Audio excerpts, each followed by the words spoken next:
Hello les amis et bienvenue dans un nouvel épisode de podcast Libre d'être soi, renaissance et bonheur. Ici, on parle de développement personnel, de confiance en soi et de tout ce qui nous aide à mieux vivre nos relations avec les autres et surtout avec nous-mêmes.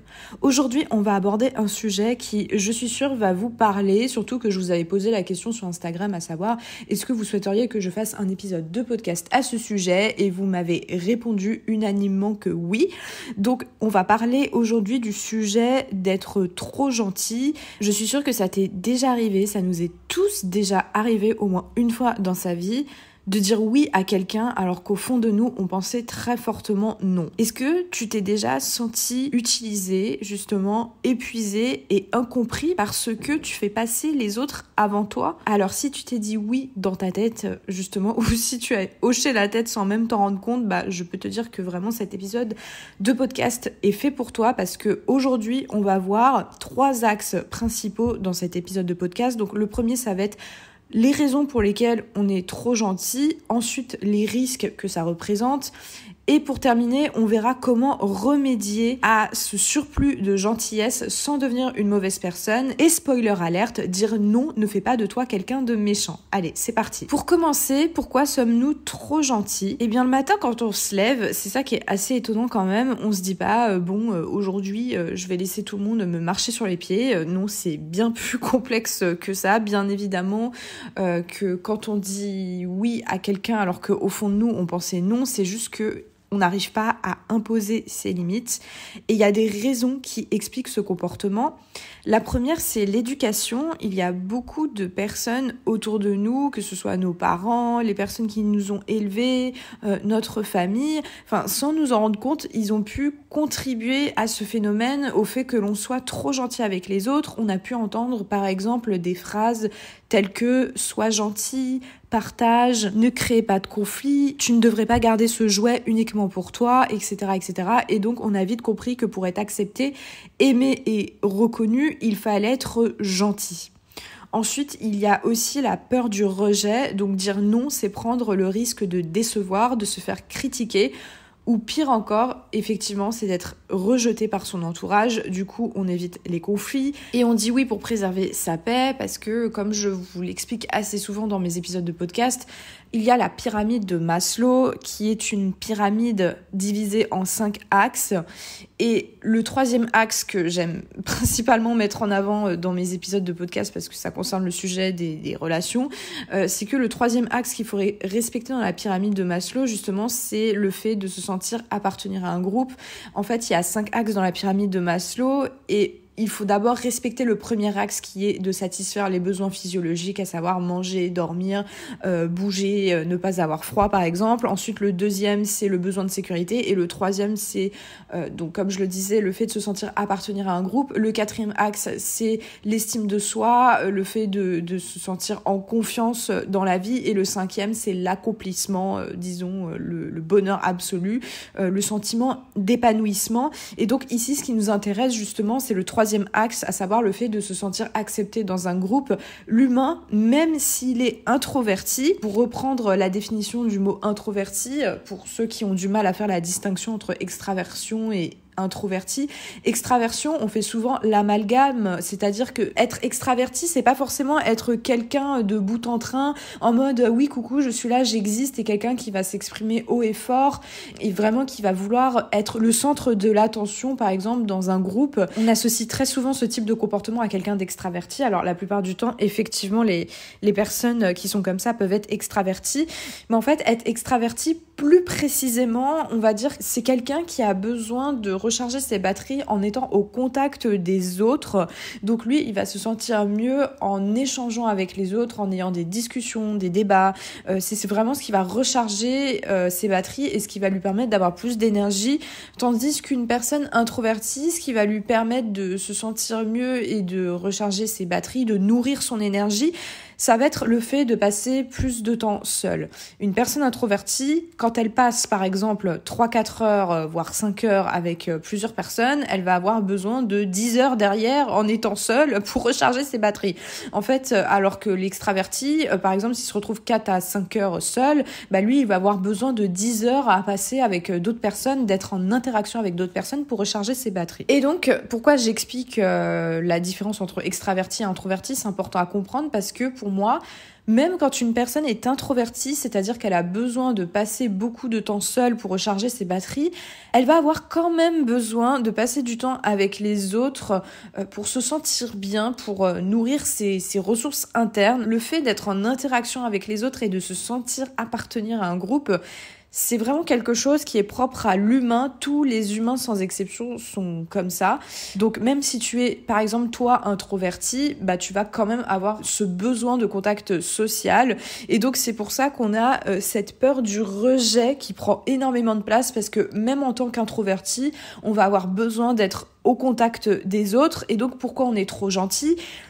Eh bien, c'est pour éviter ce sentiment de ne pas appartenir à un groupe, en fait. C'est-à-dire que si on dit non à quelqu'un, on va avoir peur qu'il nous rejette. Par exemple, s'il y a un ami qui nous propose, je dis n'importe quoi, de faire une sortie, d'aller faire du shopping dans Paris, eh bien, on a peur que si on refuse sa demande, on a peur de le rejeter, on a peur de lui montrer qu'on n'a plus envie d'être ami avec lui, qu'on n'a pas envie de passer du temps avec lui. On a cette sensation de renvoyer une mauvaise image à l'autre, alors qu'on est juste en train de vouloir respecter ses propres besoins. Comme j'aime le dire souvent, les amis, il ne faut jamais faire passer les désirs de quelqu'un d'autre avant ses propres besoins. Les besoins, c'est toujours beaucoup plus important que les désirs.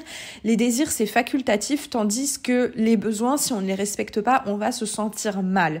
Et là, en l'occurrence, le besoin, ça va être par exemple quelqu'un qui a envie de dire non à un ami parce qu'il n'a pas envie d'aller faire du shopping, il a peut-être d'autres choses à faire, je sais pas moi, peut-être c'est encore un étudiant, il a besoin de rendre ses devoirs pour son université, il a besoin de travailler, eh bien son besoin fondamental, ça va être de remplir ces conditions-là, et donc il va falloir qu'il dise non à son ami.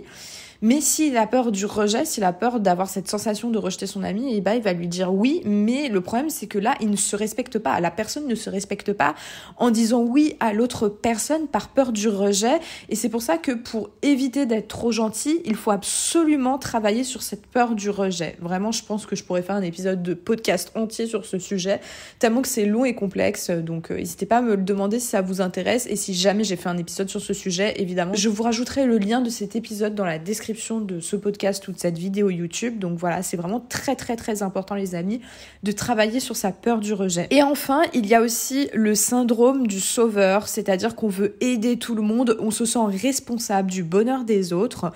Alors c'est très valorisant, c'est très gratifiant de se faire passer pour la personne qui est tout le temps en train d'aider tout le monde, qui est empathique, qui éprouve vraiment un besoin d'aller aider chaque personne autour de lui, sa famille, ses amis, ses collègues, etc.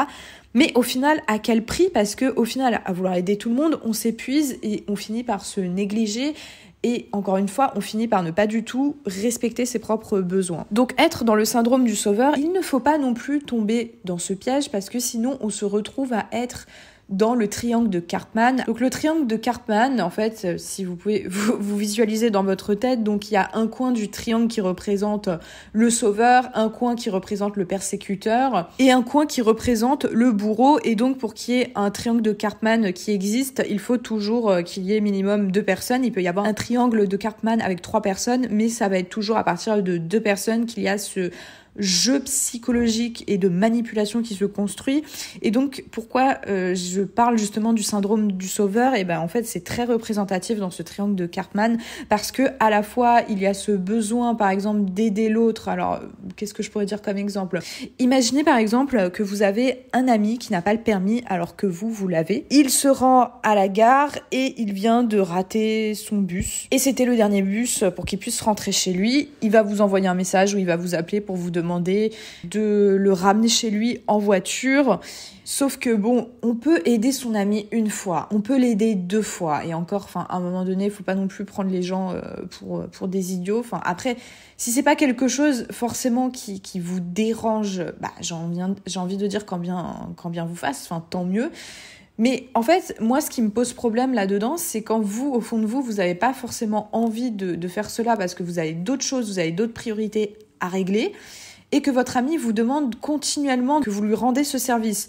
Donc par exemple, si vous êtes dans le triangle de Karpman et que vous êtes dans cette dynamique de sauveur, c'est-à-dire que bon, ça arrivait 1 fois, 2 fois encore, bon ça va, mais ça arrive systématiquement 3 fois, 4 fois, 5 fois, que au bout d'un moment, vous avez dit oui 1 fois à votre ami et il s'est rendu compte que comme vous lui dites oui tout le temps, et il va continuellement vous demander ce service de le ramener de la gare jusque chez lui en voiture. Donc vous, si vous êtes dans le triangle de Karpman et que vous avez besoin de satisfaire entre guillemets cette position et ce rôle de sauveur, eh bien vous allez lui dire oui tout le temps.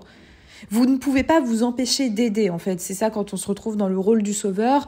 Et du coup, vous allez dire oui systématiquement, mais vous ne respectez pas vos propres besoins qui est peut-être de vous occuper de vos enfants, de vous occuper de vos animaux, même de vous occuper de vous tout court, j'ai envie de dire.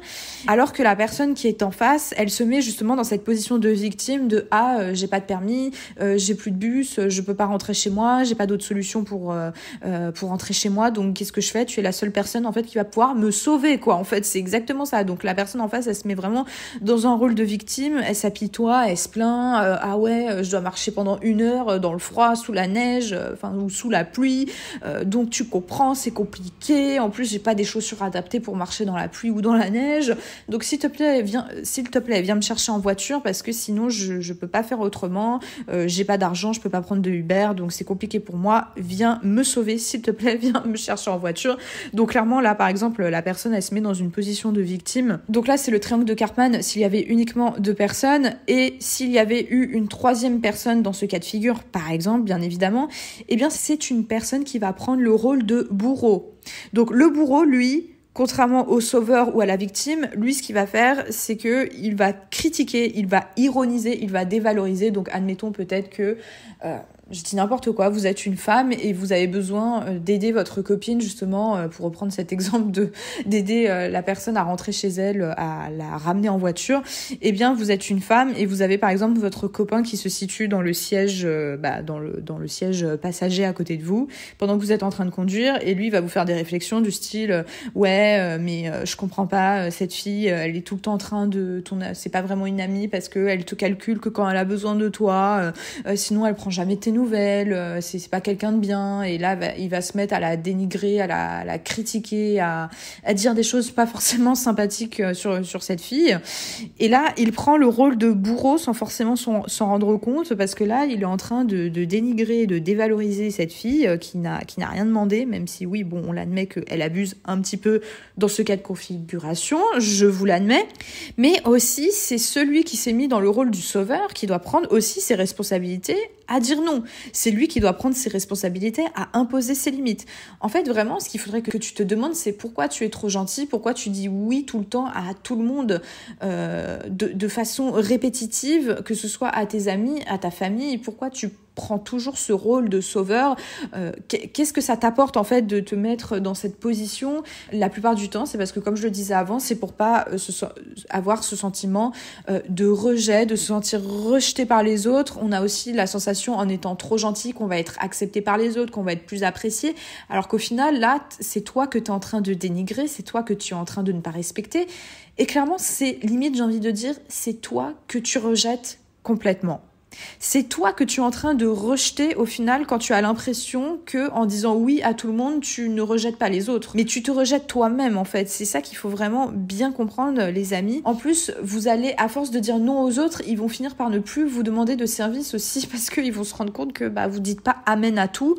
Et le fait de dire amen à tout, malheureusement, comme on dit, tu tends la main à quelqu'un et lui, il te prend le bras. Je pense que vous connaissez tous cette expression, mais je trouve que c'est tout à fait vrai. À partir du moment où on montre qu'un tout petit bout de ce qu'on est capable de donner aux autres, mais eux, ils vous prennent fois 10 000 derrière, en fait. Alors, attention les amis, je suis pas en train de dire qu'il faut arrêter d'aider ses amis, d'arrêter d'aider ses proches, etc. C'est pas ce que je suis en train de dire, mais il faut vraiment savoir mettre des limites, mettre des barrières par rapport à tout ça. Vous ne pouvez pas dire oui à tout le monde tout le temps. C'est pas possible, parce que vous ne respectez pas votre espace, vous ne respectez pas votre temps en faisant ça. Donc c'est important de dire non aux autres, et je vous assure qu'ils vous remercieront, parce que eux, ils vont aussi pouvoir s'aider eux-mêmes, ils vont pouvoir aussi prendre leurs responsabilités en main et trouver des solutions alternatives pour résoudre leurs problèmes. Peut-être que cette amie en question, pour reprendre l'exemple de la voiture et de ramener l'amie en voiture chez elle, peut-être qu'à un moment donné, il faudrait peut-être aussi qu'elle passe son permis, tu vois, ou qu'elle prenne un bus plus tôt, qu'elle arrive à trouver peut-être même une autre ligne de bus qui la ramène chez elle. Bon, peut-être qu'elle aura un peu plus de marche à faire que si elle prenait la ligne de bus de base, mais au final, elle peut trouver des alternatives, en fait. Elle n'a pas besoin de demander à X, Y, Z de la ramener en voiture chez elle. Enfin voilà, il y a toujours des solutions à tout, je pense. Et c'est important de ne pas se laisser marcher sur les pieds, de ne pas dire amen à tout. Donc voilà. Donc c'est pour ça, je veux vraiment, les amis, que vous compreniez que dire non aux autres, finalement, c'est se respecter soi-même, c'est respecter ses limites, c'est respecter son espace, c'est respecter son temps, c'est se respecter tout court. Le deuxième axe que j'aimerais aborder justement dans cet épisode de podcast, c'est se demander pourquoi on est trop gentil. Donc là, on va voir les raisons plus en profondeur, même si j'ai un petit peu abordé le sujet, l'axe juste avant. Parce que oui, on se rend bien compte que dire oui tout le temps, être trop gentil, ça peut vraiment devenir un problème. Il ne faut pas s'oublier au profit des autres. Le premier danger, en fait, à dire oui à tout le monde, c'est clairement l'épuisement émotionnel et mental. À force de dire oui à tout le monde, tout le temps, tu te retrouves à porter des responsabilités qui ne sont pas les tiennes. Et le pire, c'est qu'en aidant les autres en permanence, tu ne t'aides jamais toi-même. Le fait de dire non aux autres, ça te permet de prendre du temps pour toi, de te concentrer sur tes projets, de travailler pour la faculté, pour ton école, pour l'université, ou même, par exemple, passer plus de temps avec toi, tes proches chez toi, ou passer plus de temps avec tes animaux, passer plus de temps avec ton copain, ta copine, respecter tes propres besoins, parce que forcément, si tu passes plus de temps avec les autres, toi, ça t'empêche d'avoir plus de temps avec toi-même, et ça t'empêche de nourrir tes ressources internes. Peut-être que justement, toi, t'es quelqu'un d'introverti, et tu vas avoir besoin de passer du temps avec toi-même, de te concentrer sur tes objectifs, de passer du temps aussi à te divertir, à regarder des vidéos YouTube, à jouer à des jeux vidéo. Et tu as besoin de ce temps-là pour nourrir tes ressources. Et aussi le fait d'aider tout le temps tout le monde, comme ça te prend du temps, toi après, t'as plus ce temps-là pour le consacrer à toi-même. Et du coup, ça va empiéter sur ton emploi du temps. Du coup, comme t'as aidé quelqu'un à faire quelque chose et que toi, t'as besoin de faire quelque chose pour toi, forcément, au lieu de, par exemple, de rentrer chez toi à 18h, t'as dû aider un ami à faire quelque chose, tu rentres, au lieu de rentrer à 18h, tu rentres à 19h. Et du coup, tu te mets à faire tes choses avec 1 heure de retard. Du coup, tu manges 1 heure plus tard et ensuite, tu te couches 1 heure plus tard. Enfin, voilà, c'est un exemple pour que tu te rends compte à quel point le fait d'aider les autres, du coup, ça va empiéter sur tout ton emploi du temps et en fait, ça va faire que les choses que t'étais censé faire à la base et que t'avais inclus dans ton emploi du temps, t'es obligé de les repousser et ça repousse, par exemple, aussi ton heure de coucher et du coup, tu te retrouves le lendemain à être fatigué. Et en fait, forcément, t'es beaucoup plus énervé et en fait, tu t'es même pas rendu compte, mais le fait que tu aies accumulé cette fatigue, c'est parce que tu as dit oui à trop de monde, trop de fois en fait. Enfin, oui, c'est important d'aider son ami une fois, bien sûr, on peut rendre des services et c'est important même d'aider ses proches, bien sûr, je dis pas le contraire. Mais là où moi, personnellement, je trouve que ça pose problème, c'est de le faire de façon systématique. C'est de dire oui tout le temps à tout le monde. Ça, c'est juste impossible, les amis. Vous allez pas respecter votre temps, vous allez pas respecter vos émotions et ça va vraiment vous amener à un burn-out et à un épuisement émotionnel et mental. Donc c'est pour ça que c'est important de se rendre compte à quel moment, à quelle plage horaire tu peux justement aider les autres. Est-ce que tu as l'espace justement pour ça? Ou si tu n'as vraiment pas l'espace, parce que c'est pas possible, tu as des comptes à rendre à tes clients, t'as des choses aussi à faire dans le cadre de tes objectifs et tu as des deadlines en fait à respecter. Donc c'est juste pas possible de pouvoir aider les autres. Il faut vraiment prendre en considération ça. Vraiment, il faut toujours, et c'est pas du tout égoïste de faire ça, il faut toujours faire passer ses besoins avant les désirs des autres. Ça, peut-être que j'insiste beaucoup là-dessus, mais en même temps, les amis, c'est vraiment très, très important. Ensuite, le deuxième danger, justement, c'est le manque de respect des autres, parce que quand tu es trop disponible, les gens finissent par le considérer comme normal. Et résultat, on te demande toujours plus, et finalement, on ne te remercie même pas, on prend même pas en considération tes actions, il n'y a aucune reconnaissance derrière, et tu te retrouves à te dire, mais en fait, ils sont pas en train un peu d'abuser de moi, là, et oui, ils abusent de toi, mais pourquoi? Parce que, en fait, toi, derrière, tu n'as pas mis de limites. Et je sais pas si vous avez remarqué ça, les amis, mais il y a un biais cognitif. Il y avait une entrepreneuse qui en parlait d'ailleurs sur les réseaux sociaux. Je trouvais ça vachement intéressant. Mais il y a un biais cognitif par rapport à ça. C'est que, par exemple, quand tu te mets à dire oui tout le temps à un ami, tu dis oui une fois, tu dis oui 2 fois, 3 fois, 4 fois, 10 fois, 20 fois, et que la seule fois où tu lui dis non, cet ami, il va finir par dire aux autres personnes derrière ton dos, ah mais voilà, je savais qu'il était comme ça, je savais que c'était un connard, je savais que c'était pas quelqu'un de bien, juste parce que la personne, elle a dit non une fois. Et en fait, je trouve ce biais cognitif horrible parce que même à contrario, vice versa, ça marche aussi dans l'autre sens, c'est-à-dire que par exemple quelqu'un qui te dit tout le temps non, qui est pas spécialement sympa avec toi, qui va jamais te rendre de service, qui va dire non plusieurs fois, 1 fois, 2 fois, 3 fois, 4 fois, 10 fois, 20 fois, et une seule fois cette personne, elle te dit oui pour te rendre un service. Et là, tu vas dire aux autres, ah, mais ouais, cette personne, je la sentais pas au début, mais finalement, au fond de moi, je savais que c'était quelqu'un de bien. Je savais qu'elle cachait bien son jeu ou qu'il cachait bien son jeu. C'est quelqu'un qui est gentil, au fond, c'est vraiment quelqu'un d'extraordinaire. Et en fait, ce biais cognitif-là est absolument horrible parce que finalement, on inverse un peu la tendance des choses parce que, quelqu'un qui est censé quand même être présent pour toi, et c'est ça qui rend complexe le fait de savoir dire non aux autres ou pas, c'est qu'il y a des moments dans la vie, il faut quand même savoir être présent pour les autres, c'est important pour des événements graves, pour des événements importants. Par exemple, il y a un ami, il vient d'apprendre le décès d'un de ses proches, ou il y a un ami, il est en train de vivre un déménagement, ou alors vous avez un ami qui est sur le point de se marier, ou une amie qui est enceinte, vous avez une amie qui vient d'accoucher pour la première fois, ou même pour la deuxième fois, ou voilà, qui vient d'avoir son 3e enfant. Voilà, c'est des événements qui sont importants, et là, c'est indispensable, bien sûr, d'être présent pour ses amis ou pour ses proches. À part si voilà, vous avez vraiment un pépin, vous venez d'apprendre que vous avez une maladie, ou il vous arrivait également quelque chose de grave en parallèle de cet ami qui vient de vivre un événement.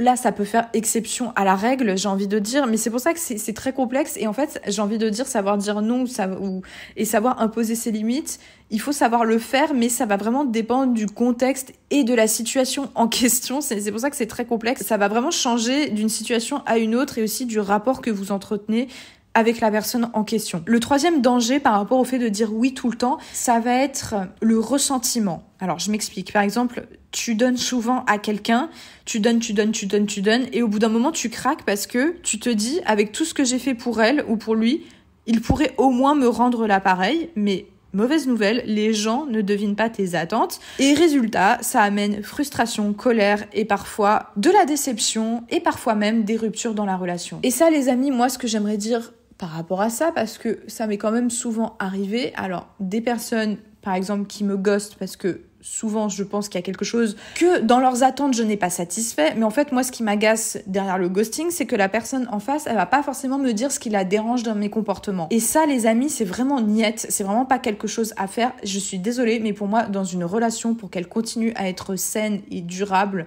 fiable, il faut dire les choses à la personne en face. Je pourrais vous créer un épisode de podcast à ce sujet parce que, comme vous le savez, pour ceux qui sont vraiment proches de moi, j'ai vécu une rupture amicale vraiment violente il y a plus de 2 ans de ça maintenant, c'était en début 2022 à peu près. J'avais une meilleure amie entre guillemets, parce que je pense que si elle me considérait vraiment comme ma meilleure amie, elle m'aurait jamais fait ce coup-là. Mais elle a décidé de ne plus me parler du jour au lendemain. Enfin, j'en ai même dédié un chapitre entier dans mon livre « Comment reconnaître les relations toxiques et perverses ». Je vous invite d'ailleurs à aller consulter mon livre qui se trouvera, le lien de mon livre se trouvera dans la description de ce podcast ou de cette vidéo YouTube. Dépêchez-vous d'ailleurs de le commander pour pouvoir vous l'offrir pour Noël ou même pour l'offrir pour un ami ou un membre de votre famille pour les fêtes. Voilà, je vous invite vraiment à aller le consulter. Et justement, il y a le tout dernier chapitre dans mon livre, je parle de ça, à quel point ça m'a vraiment fait du mal. Ça m'a vraiment énormément blessée, le comportement de cette amie, parce que j'estime qu'elle aurait dû vraiment me dire en face qu'est-ce qui l'a gênée dans mes comportements. Aujourd'hui, je ne sais toujours pas pourquoi elle a décidé de me ghoster. Je n'ai jamais su le fin mot de cette histoire. Mais bref, il faudrait vraiment que je vous fasse un épisode de podcast entièrement dédié à cette histoire, parce que ce serait plus long à expliquer dans les détails. Mais bref, ça m'a vraiment fait beaucoup de mal. Et en fait, je pense que si ça m'a autant déçue, c'est parce que je plaçais cette personne trop sur un piédestal et j'en demandais trop à cette personne. parce que je lui ai beaucoup donné également. Et grâce à cette histoire, c'est là où je me suis rendu compte que finalement, il ne faut pas donner dans l'attente de recevoir en retour. C'est vraiment pas une perspective qui est bonne. Hein. Vraiment, moi, j'ai mis du temps à comprendre ça et je pense que c'est très difficile d'ailleurs à appliquer dans la vraie vie parce que forcément, quand tu donnes beaucoup à quelqu'un, tu t'attends à recevoir beaucoup en retour. Mais malheureusement, il y en a, ils aiment prendre et c'est vrai que derrière, ils donnent pas. Et c'est pour ça que les relations qui sont saines, normalement, c'est du donnant-donnant. Enfin, c'est du 50-50 ou du moins, ça se rapproche des 50%. Pas nécessairement du 50-50 parce que c'est très difficile que ça fonctionne. Mais voilà, si déjà il y a du 60-40, c'est déjà un bon équilibre dans la relation. Donc c'est pour ça que c'est important d'apprendre à donner sans avoir aucune attente en retour, car sinon, selon moi, c'est plutôt l'ego qui parle. Donc c'est pour ça, les amis, ne rentrez pas justement dans ce triangle de Cartman, comme j'ai expliqué avant, du sauveur, de vouloir aider vraiment à fond vos amis et de les placer dans ce rôle de victime. Et le problème aussi, ce que je n'ai pas expliqué avant, dans le triangle de Cartman, c'est qu'en fait, les rôles peuvent s'inverser, en fait. C'est-à-dire que moi, je pense que dans cette relation, ce qui a fait qu'elle a été amenée à être toxique, c'est qu'il y a des moments donnés, moi, j'étais dans ce rôle de sauveur et elle était dans ce rôle de victime et vice-versa, en fait. C'est-à-dire que j'étais dans ce rôle de victime et elle de sauveuse parce qu'il y avait beaucoup d'attentes. J'étais tout le temps en train de m'excuser à pas lui répondre dans l'immédiat et elle vice-versa. Alors, Dieu merci, heureusement que ça n'arrive plus dans mes relations actuelles. Et si c'est le cas, je me rends compte qu'au bout d'un moment, il faut que je freine et il faut que je fasse attention et que je prenne mes distances dans la relation.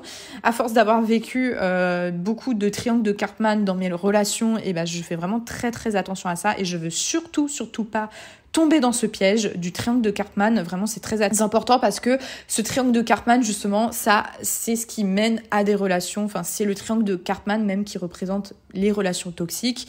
Et donc, c'est pour ça que c'est important de les identifier à temps pour pas que ça s'engourbe et pour pas que ça entraîne un cercle vicieux et pour pas que, justement, que ça mène à tomber dans un piège qui fait que vous n'arrivez plus à vous en sortir. Exemple, typiquement, être dans une relation avec un pervers narcissique, c'est typiquement un triangle de Cartman, parce que lui, il se trouve dans le rôle du sauveur et vous dans le rôle de la victime, et après les rôles vont s'inverser, c'est-à-dire que lui, il va se retrouver dans le rôle du bourreau, et vous allez vous retrouver dans le rôle de la victime. Alors bourreau, qu'est-ce que j'entends par bourreau ? Parce qu'il va vous dénigrer, il va vous rabaisser, il va vous critiquer, vous juger et vous dire beaucoup de mal sur votre physique, sur votre caractère, sur votre histoire. Il va vraiment vous faire passer pour une victime, mais parce que lui, il se trouve dans ce rôle de bourreau, de persécuteur en fait.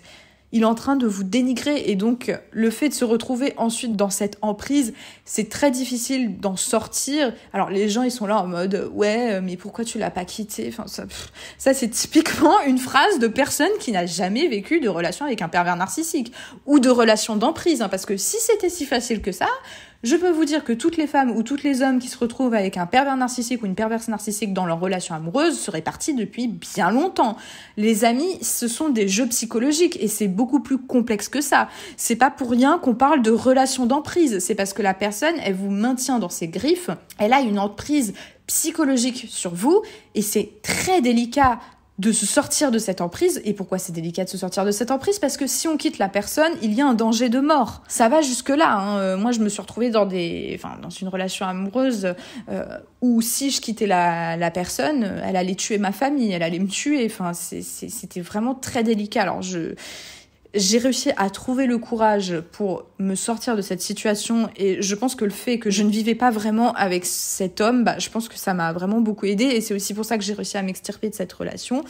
Mais bref, je vais pas rentrer dans les détails, je vous invite vraiment à aller lire mon livre. Ça, si je dis pas de bêtises, c'est le 3e chapitre. Non, c'est le deuxième chapitre.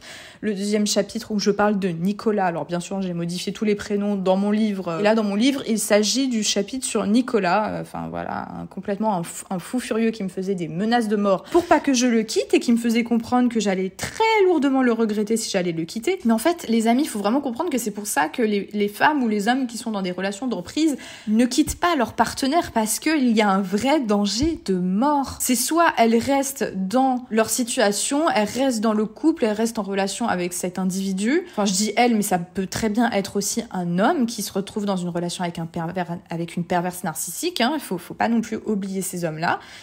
Et si ces personnes-là restent dans leur relation de couple, c'est parce que justement, ça représente moins de danger par rapport au fait que si ces personnes-là allaient quitter la personne en face. J'espère que vous comprenez mieux ce que je veux dire, et désolée d'insister sur ce point-là, mais parce que je pense que c'est important de comprendre ces relations d'emprise et ce triangle de Cartman pour saisir justement pourquoi à des moments donnés il y a des personnes qui sont trop gentilles. Et il faut savoir qu'être trop gentil aussi, on est obligé de le faire parce que c'est un bouclier, parce que c'est une protection, c'est une sécurité. Il y a des personnes qui sont trop gentilles dans leur relation et qui disent oui à tout parce que sinon leur mari va les battre, sinon leur mari va leur faire des menaces de mort. Enfin, c'est très sérieux ce que je dis. Vraiment, les violences conjugales, c'est pas anodin. Il y en a beaucoup plus que ce que vous croyez, et c'est pour ça que c'est important, je trouve, vraiment de faire prendre conscience à tout le monde à quel point il y a une dangerosité absolue. Mais là, quand je vous parle de relations d'emprise, là, je parle vraiment d'un exemple de cas extrême. Moi, ce que je vous donne comme conseil dans cette vidéo, les amis, c'est vraiment pour vous extirper de situations un peu délicates, où par exemple, vous avez un ami qui est tout le temps en train de vous demander des services, parce que les relations d'emprise, ça c'est encore un level au-dessus, là c'est vraiment dans l'extrême. Donc c'est pour ça que le danger dans le fait de dire oui à tout le monde et d'être trop gentil, ça va vraiment vous amener, pour reprendre donc le troisième point que je voulais dire dans ce deuxième axe, ça va vous amener à avoir des émotions désagréables, de la frustration, de la déception. Et c'est pour ça que c'est important de savoir évaluer vraiment le maximum que vous pouvez donner à quelqu'un. Par exemple, moi, ça m'arrivait d'avoir des amis pour qui j'ai vraiment donné beaucoup de choses, et je me suis rendu compte que vice-versa, c'est vrai qu'ils me donnaient pas vraiment en retour. Enfin, c'est-à-dire que moi, je donnais 80% dans la relation et je recevais 20%, voire 10%, 5%.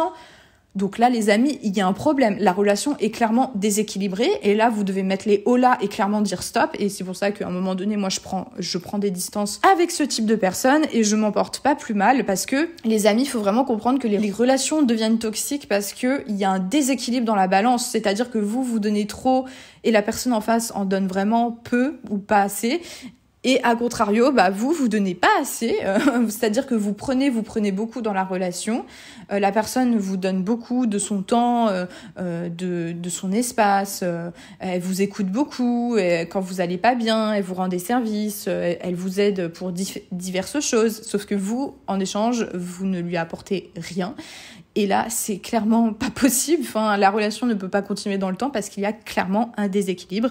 Et qui dit déséquilibre dit que ça amène à des relations toxiques et à de très lourdes déceptions. Et c'est pour ça que c'est vraiment important de savoir dire non et de savoir dire stop à des relations qui ne vous font pas du bien et qui vous drainent et qui vous prennent beaucoup trop d'énergie et de temps. Et donc ensuite, le troisième axe que j'aimerais aborder dans cet épisode de podcast, c'est donc maintenant comment faire justement pour arrêter d'être trop gentil, comment faire pour poser ses limites sans culpabiliser. Et bonne nouvelle, il y a des solutions à ça. Alors bien évidemment, comme je l'ai répété dans cet épisode de podcast, savoir imposer ses limites, c'est important, mais ce que j'aimerais que tu comprennes là-dedans, c'est que ça va pas faire de toi une mauvaise personne, le fait de dire non. Pour commencer, pour t'entraîner, il faudrait que tu fasses des petits non. C'est-à-dire que, par exemple, si quelqu'un te demande un service et que toi, tu te sens juste, j'ai envie de dire entre guillemets, fatigué, tu peux dire, je suis désolée, mais aujourd'hui, je ne peux pas, sans se justifier. Je sais que c'est compliqué, les amis, mais au début, quand vous voulez faire des petits pas pour apprendre à dire non, vous pouvez vous justifier. Je pense que c'est important au début, par exemple, de dire oui, désolée, je peux pas aujourd'hui. Alors bon, si vous êtes fatigué, peut-être que vous avez peur que ce soit pas une excuse valable, mais vous expliquez, par exemple, que vous avez un devoir urgent à rendre ou que vous avez un projet avec une deadline qui se situe dans 2 jours parce que vous avez un projet à rendre à un client, donc c'est clairement pas possible pour vous de passer du temps avec votre ami, et du coup vous lui dites non. Bon, vous justifiez, mais la petite victoire là-dedans, c'est que déjà, si vous êtes quelqu'un qui est trop gentil, qui a l'habitude d'être trop gentil et que vous dites jamais non, et là, si déjà vous arrivez à dire non et que vous vous justifiez, et bien là, c'est déjà un premier pas. C'est pas grave. Je sais que normalement, quand on dit non, ne faut pas forcément se justifier, que ce soit même avec vos clients, avec votre patron, votre collègue, votre famille, vos amis, avec toutes sortes de relations, enfin même dans votre relation de couple aussi. On peut aussi très clairement mettre des limites aussi dans sa relation de couple. C'est pas parce qu'on est dans une relation très proche avec quelqu'un qu'il faut dire oui, c'est systématiquement, absolument pas. Et donc là, la première chose, ça va être de savoir dire non, pour un petit service et derrière, bon, vous vous justifiez, même si normalement il ne faut pas forcément se justifier quand on dit non, mais vous commencez par faire des petits pas et au fur et à mesure que vous arriviez à dire non à vos proches pour des tout petits services, par exemple juste votre ami, il a envie de passer du temps avec vous, il a envie de vous voir pour un restaurant, pour un cinéma, donc apprenez déjà à dire non pour des petits services qu'on vous demande. Ensuite, je vous invite à apprendre à dire non pour des services plus élevés, donc par exemple, pour reprendre l'exemple de l'amie qui a besoin de vous pour que vous la rameniez en voiture de la gare jusque chez elle, apprenez à dire non par rapport à ça. Par exemple, un autre ami a besoin de vous pour un déménagement. Un déménagement, c'est quand même un événement important, c'est pas un événement récurrent qui arrive de façon régulière. Donc là, ça va être d'apprendre à dire non pour les gros services que, bien sûr, vous ne pouvez pas réaliser. J'entends bien, on n'est pas en train de devenir une personne qui va dire non systématiquement, même si on a envie d'aider ses amis ou ses proches, on va pas dire non juste dans le but de dire non, en fait. Si vous dites non à quelqu'un, c'est parce que vous êtes vraiment dans l'impossibilité de pouvoir le faire, ou parce que vous avez des responsabilités et des obligations à remplir, ou parce que vous êtes, par exemple, dans une fatigue extrême, et donc à ce moment-là, vous avez besoin de respecter vos besoins physiologiques. Là, on est en train de revenir à la pyramide de Maslow, qui est de respecter ses besoins fondamentaux, à savoir dormir, manger, boire, être en forme. Donc, si vous dites oui à quelqu'un et que vous ne pouvez pas respecter vos besoins physiologiques, donc là, c'est niet direct. Ou si vous ne pouvez pas respecter vos besoins de sécurité, savoir, par exemple, rendre un projet à temps à un client, par exemple. Donc là, il faut dire non, c'est pareil. Donc, repensez à cette pyramide de Maslow pour saisir et vous rendre compte de vos propres besoins, vraiment c'est important. Ensuite, donc la deuxième chose pour apprendre à dire non et arrêter d'être gentil trop souvent, c'est d'identifier tes priorités. Si tu sais ce qui est important pour toi, si tu as réussi à définir quels sont tes objectifs, donc tes objectifs en termes de bien-être, de santé, objectifs financiers par rapport à ton travail, objectifs de couple, donc forcément que tu vas bien sûr faire passer ta relation de couple en priorité par rapport à ta relation avec tes amis, par exemple, ou tes collègues, et c'est tout à fait normal. Donc c'est pour ça que c'est important d'évaluer ses priorités et de savoir les identifier. À ce moment-là, le fait que tu identifies tes priorités, ça sera beaucoup plus facile pour toi de dire non aux autres. Chaque oui que tu dis aux autres, c'est très important cette phrase, les amis. Notez-le dans un carnet, notez-le dans votre téléphone, vraiment, faites-le maintenant tout de suite, s'il vous plaît. Vraiment, cette phrase est très importante. Chaque oui que tu dis aux autres, c'est un non que tu te dis à toi-même. Chaque oui que tu dis aux autres, c'est un non que tu dis à toi-même. Voilà, très très important. Donc, identifie tes priorités, c'est très important, c'est crucial. Troisième point, donc pour arrêter d'être trop gentil tout le temps avec tout le monde, arrête de chercher l'approbation. Tu n'as pas besoin que tout le monde t'aime et spoiler alert. Alors, je vais te dire quelque chose qui va peut-être pas forcément te plaire. C'est impossible de plaire à tout le monde et c'est impossible que le monde entier et que tous les gens que tu vas fréquenter au total dans ta vie t'aiment et t'apprécient et vont apprécier la personne que tu es. Alors, faut savoir, les amis, que dans tous les cas, je pense que tu connais ce principe du miroir, tu es toujours la projection des autres et si les autres ne t'apprécient pas, c'est uniquement parce que tu projettes quelque chose chez eux qui les dérange en fait chez eux. Donc il faut vraiment pas le prendre personnellement. Quand quelqu'un ne t'aime pas, c'est juste parce que tu projettes quelque chose que lui, il déteste chez lui. Voilà, c'est vraiment important de comprendre ça, si ça peut te soulager et te rassurer par rapport au fait que tu ne vas pas être apprécié par tout le monde. Mais c'est important vraiment de comprendre ces notions pour pas être dans cette recherche de l'approbation et de l'affection de tout le monde. C'est impossible, les amis, d'être aimés par tout le monde. On est tous très différents, on a tous des personnalités, des caractères différents, des histoires différentes, des vécus différents, des connaissances, des compétences différentes. Et c'est ça qui rend le monde beau et qui permet d'avoir une richesse sociale et une richesse humaine, c'est que tout le monde est tellement différent que ça amène forcément à avoir des divergences. Il peut y avoir aussi d'ailleurs des différences culturelles qui font que les autres, ils vont pas forcément vous apprécier parce que on a vraiment eu une éducation aussi complètement différente. Et c'est ok, c'est pas grave en fait de pas être apprécié par ton voisin ou par un collègue ou une personne que t'as fréquenté lors d'un événement, je sais pas, je dis n'importe quoi, t'avais un événement à ton boulot, un événement d'entrepreneur, il fallait se réunir et en fait t'as rencontré des personnes et en fait t'as appris par la bouche de quelqu'un d'autre que quelqu'un t'aime pas, j'ai envie de te dire, et alors, enfin surtout si c'est quelqu'un que tu vas pas revoir par la suite, qu'est-ce qu'on s'en fiche? Enfin, je comprends que tu accordes plus d'importance à cette chose-là. Si tu revois la personne après, c'est vrai que c'est délicat. Enfin, bon, si c'est un collègue, j'ai envie de te dire, bon, il y a toujours peut-être des solutions pour essayer d'éviter cette personne. Mais bon, après, ça devient plus complexe forcément quand c'est quelqu'un de plus proche, quand c'est quelqu'un de ton entourage, de ta famille, etc. Mais j'ai envie de dire, bon, il y a toujours des solutions, même si je sais que c'est pas agréable par exemple, de prendre des distances avec quelqu'un ou de couper les ponts si vraiment la relation s'est envenimée et s'il n'y a pas possibilité de communication, de dialogue avec la personne. Enfin, je comprends. Il y a des personnes, malheureusement, qui sont pas ouvertes à la discussion, qui vont être tout de suite dans le jugement et dans la critique sans chercher à t'écouter, sans chercher à comprendre ton point de vue. Et moi, par exemple, ça, c'est quelque chose que j'ai mis beaucoup de temps à comprendre et surtout que j'ai eu beaucoup de mal à accepter le fait qu'il y ait des gens qui ne savent pas écouter. Des gens qui ne savent pas écouter sans juger. C'est horrible, mais oui, tout être humain est dans le jugement. Et c'est vrai que c'est rare maintenant enfin, c'est rare, à part si, bien évidemment, tu t'entoures bien. Moi, par exemple, je sais que j'essaye le plus possible de m'entourer de personnes qui savent écouter sans juger. Enfin, je sais que c'est vraiment quelque chose qui est très important pour moi.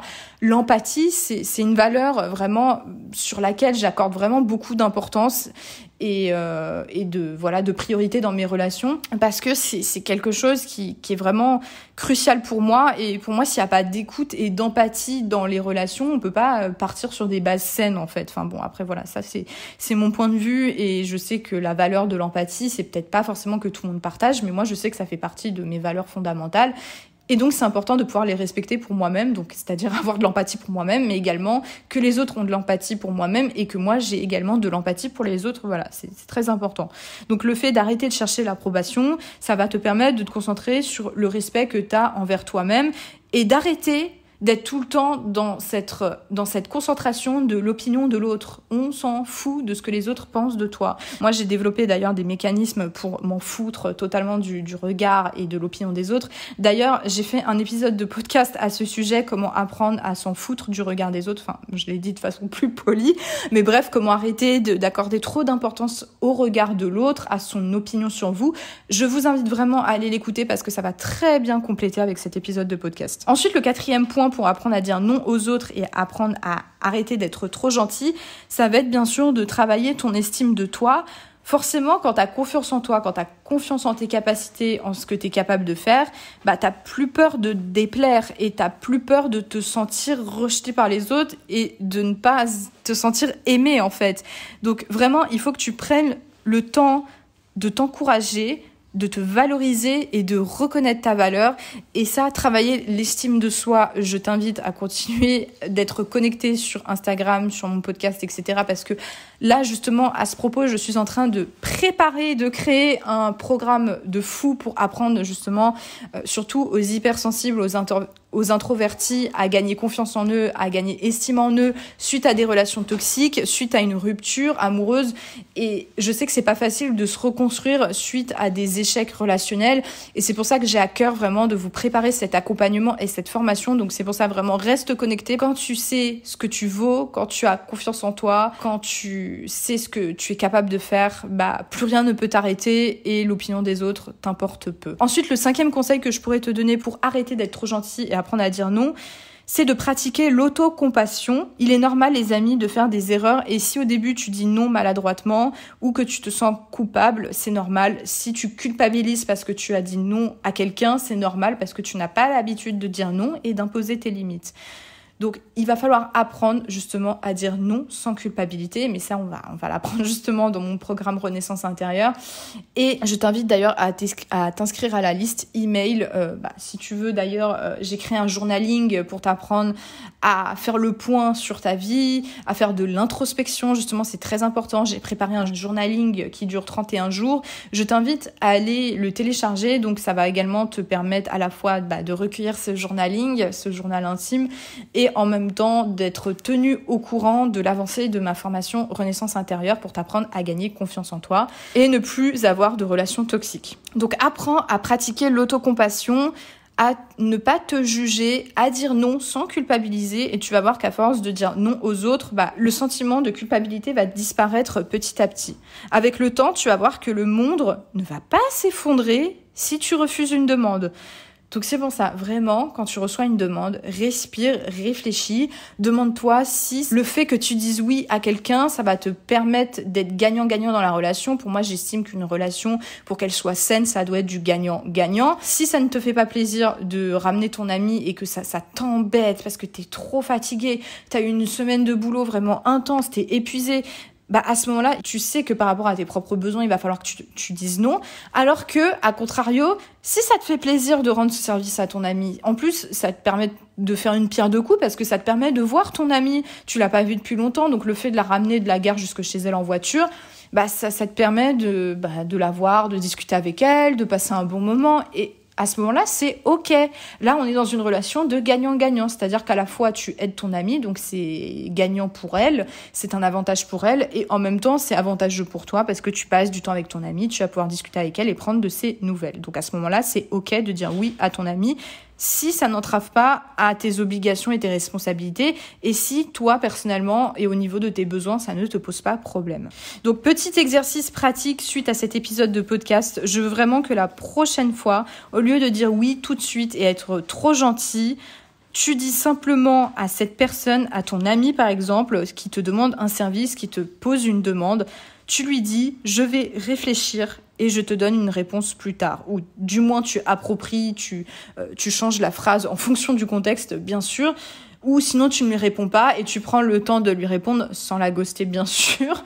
Mais tu prends quand même le temps de lui répondre. On n'est pas obligé de répondre à l'instant T, à la minute près, hein, bien sûr. Donc, tu prends le temps d'analyser la situation, si c'est vraiment ce que tu veux, et tu vas voir que le fait de prendre à chaque fois le temps de répondre à quelqu'un avant de lui dire oui ou avant de lui dire non, ça va être libérateur pour toi, et plus tu vas prendre l'habitude de dire non aux autres et d'imposer tes limites, et plus ça va être facile pour toi de le faire.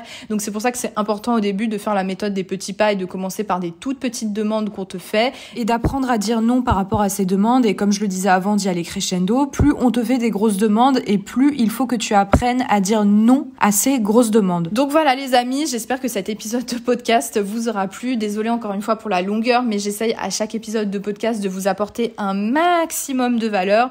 Donc n'oubliez pas, être gentil c'est bien, mais être trop gentil c'est oublier de se respecter. Si tu as aimé cet épisode de podcast, je t'invite à lâcher 5 étoiles. Ça lui permettra d'augmenter en impact, en visibilité. Donc partage cet épisode à un ami qui est trop gentil. Si tu m'écoutes sur YouTube, like cette vidéo, abonne-toi et vraiment reste connecté parce que je pense que je vais très prochainement reprendre les facecam pour les vidéos YouTube. Et souviens-toi de cette phrase, si je peux conclure sur ça. Dire non aux autres, c'est se dire oui à soi-même. Donc voilà, je te fais de très gros bisous et je te dis à très vite dans un nouvel épisode de podcast Libre d'être soi, renaissance et bonheur. À très vite!